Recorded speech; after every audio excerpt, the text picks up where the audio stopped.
having fun this morning. Not that we don't have fun every morning, but our favorite mad scientist, Matt Sellen, is here. And you're the music man today, not just the physics wise guy. Well, we'll see if it's music or not, but it'll be noise anyway. There you go. So at the end of 2 weeks ago, which was the last time I was here, I asked for people to think of unusual ways that you can get musical notes. Okay. And the one thing that I ended up showing was this cool musical rod, which I'm going to do again because it's so cool. It's just an aluminum rod.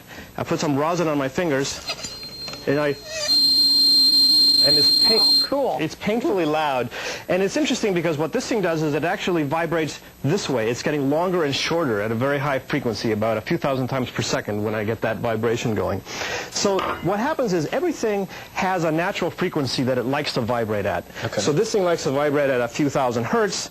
If I take my daughter's violin, each string has a frequency that it likes to vibrate at, and you can excite these vibrations either by plucking them, like we'll do on a guitar next time around, or with a bow like this. I can just sort of rub that across the top, and the bow has some friction, it's a little rough, and it just makes the thing vibrate back and forth when I draw it across the string, just the same way that my fingers got this aluminum rod to vibrate back and forth when I did that. But I got lots of good suggestions from a couple of people. Will Givens, as usual, sent in some great answers, and Michael Bennett. Both of them had things like plucking your shoelaces and dropping eggs and things like that, which I thought were pretty interesting, although I haven't tried making music with eggs. No, I haven't either. But, but I brought some other things in that are pretty interesting. And so here I have just pieces of wood. Now remember, the things that determine the frequency that something vibrates at is how big it is, because that tells you the wavelength, times the speed of the sound that moves inside it. So a big piece of wood has a lower tone, a little piece of wood has a bigger tone, and so I can just drop these.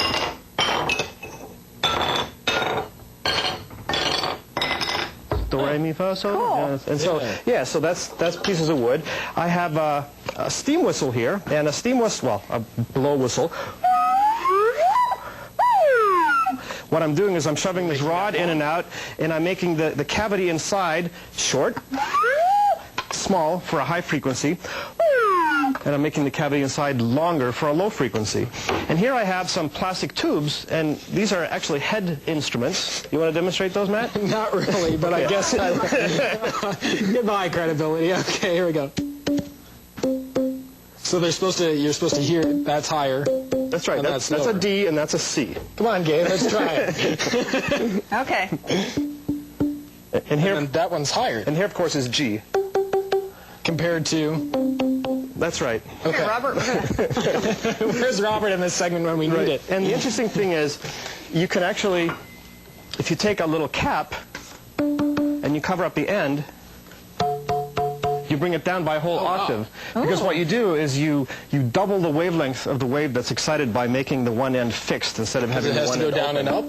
Because at this end nothing can vibrate. So here you have a node, here you have the first big vibration, so that's a quarter of a wavelength. This is half a wavelength. So that means that when you cover up one end, it's got twice the length of wave is excited, which is kind of interesting. Okay, pretty cool. So when we come back, we're going to play guitar. We're going to demonstrate how stringed instruments work and why. Okay. And also coming up here on the morning show, I have to look at my script here. We're off to the races in today's Wish You Were Here postcard. Plus, what happens a world away could mean major dollars for farmers in central Illinois. We'll explain coming up on the morning show.